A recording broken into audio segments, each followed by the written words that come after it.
පාස්කු ප්‍රහාරයට වචනකින්වත් සම්බන්ධ නැති සුරේෂ් සලේ 2019 අප්‍රේල් 21 උදේ 9ත් 10ත් අතර වගේ කාල වේලාවේදී මම හිටියේ බොරැල්ලේ රිජ්වේ ආර්ය ළමා රෝහලේ. ඉන්නකොට මගේ ළමයට බෙහෙත් ගන්න ගිහිල්ලා හිටියේ. එයාගේ අම්මත් එක්ක ડોක්ටර් ගාවට.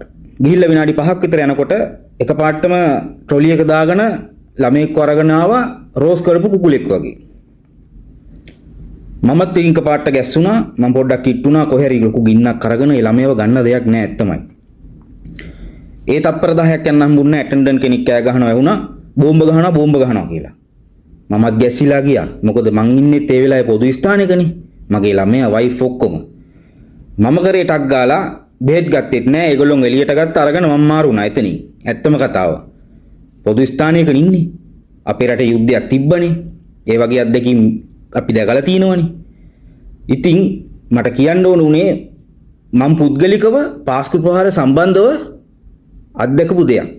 ඉතින් ඒ වගේ අත්දැකීමක් ලැබිච්ච මට දැන් මේ දවස්වල මේ සමාජ මාධ්‍යවල ඔය වැරදිකාරෝ වෙන්න යන මිනිස්සුන්ට පක්ෂපාතීව කතා කරන මිනිස්සුන්ගේ පෝස්ට් දැක්කම විලිලැජ්ජයි.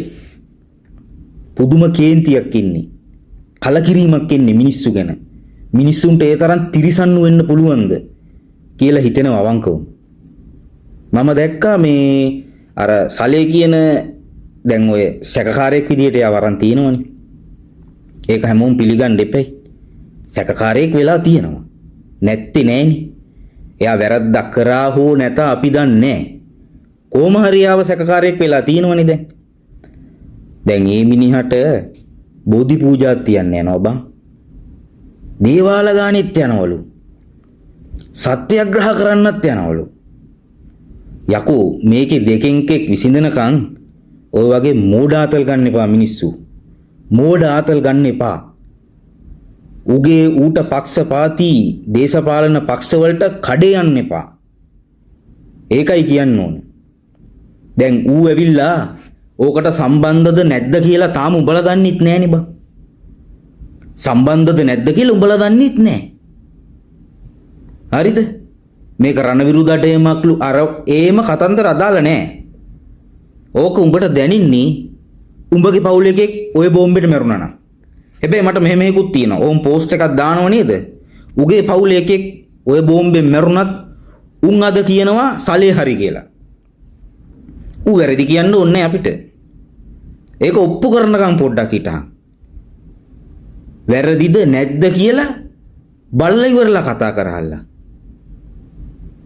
පුදුම කේන්තියක් ඉන්නේ. මිනිස්සුන්ට මේ තරම් තිරිසන් වෙන්න පුළුවන්ද? ඔය බෝම්බෙන් මැරිච්ච 500ද 600ද කීයද අනාථ වෙච්ච මිනිස්සු අම්මා නැතුව ජීවත් වෙනවා ළමයි, අම්මා තාත්තා නැතුව ජීවත් වෙනවා ළමයි, ළමයි නැතුව ජීවත් වෙනවා අම්මලා තාත්තලා දැන්. යකෝ ඒ මිනිස්සුන්ට විරුද්ධව උඹලා ලියන්නේ. ඒ මිනිස්සුන්ට විරුද්ධව උඹලා කතා කරන්නේ. ඒ නැති වෙච්ච ජීවිතවලට විරුද්ධව උඹලා කතා කරන්නේ. උඹලා කියන්නේ පක්ෂපාතී. ඒ කියන්නේ මේ මරුණට කමක් නැහැ. මරුණට කමක් නැහැ. එහෙම එකක් නේ දැන් ඔය කියන්නේ. සලේ හරි මරුණට කමක් නැහැ. එහෙම වෙන්න එපා. විලිලැජ්ජයි. මිනිස්සු උනහම පොඩ්ඩක් අප්ඩේට් වෙලා ජීවත් වෙන්න ලබන්. පොඩ්ඩක් අප්ඩේට් එකේ ජීවත් වෙන්න. ඒ කියන්නේ මේක මේ ඩොලර් හොරකමක්වත් රුපියල් හොරකමක්වත් නෙමෙයි බං. මිනිස්සු 4500කගේ ජීවිත නැති කරපු ඛේදවාචකයකට විරුද්ධව මේ නඩු පවරන්න හදන්නේ. ඒකට විරුද්ධ වෙන්න එපා. උඹලා ජෙනුවින් මිනිස්සු නම් උඹලා ඒකට සහයෝගය දෙන්න ඕනේ. හරි උඹ ඔය සලියගේ පැත්තේ කියමුකෝ. උඹලා කියන්න ඕනේ නම් මේ වෙලාවේ හරි සලිය වැරදි නම් ඔප්පු කරලා පෙන්නන්න. අන්න ජෙනුවින් මිනිස්සු. ජෙනුවින් මිනිස්සු. අප්ඩේට් මිනිස්සු.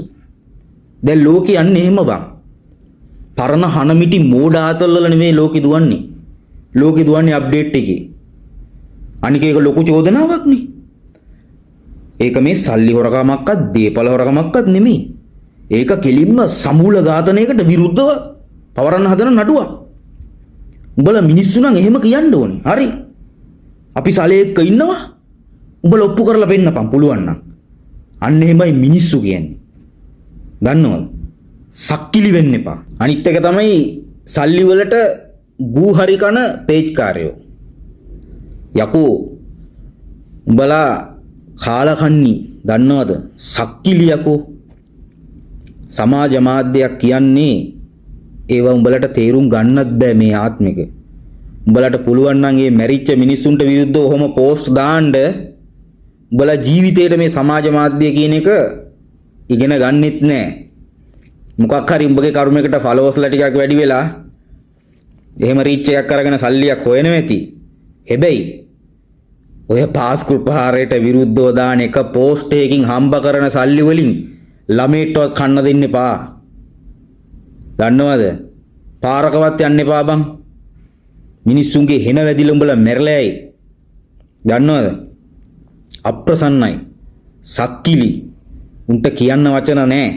අනිත් එක මේ ආණ්ඩුවත් හොඳට දැනගන්න ඕනේ. මේ ආණ්ඩුවෙත් අවසානයේ පුතේ මේක විසඳුවේ නැත්තම් අවසානයමයි. හරිද? කලින් දාපු කට්ටිය දාපු නාට්‍ය දාලා නම් මාරුනොත් බඩුම තමයි. හරිද? මේක උඹලා හෙව්වේ නැත්තම් වෙන කවුරුත් හොයන්නෙත් නෑ තමයි. හරිද? මිනිස්සුන්ට මේ සාධාරණ ඉෂ්ට කරන්න ඕනමයි.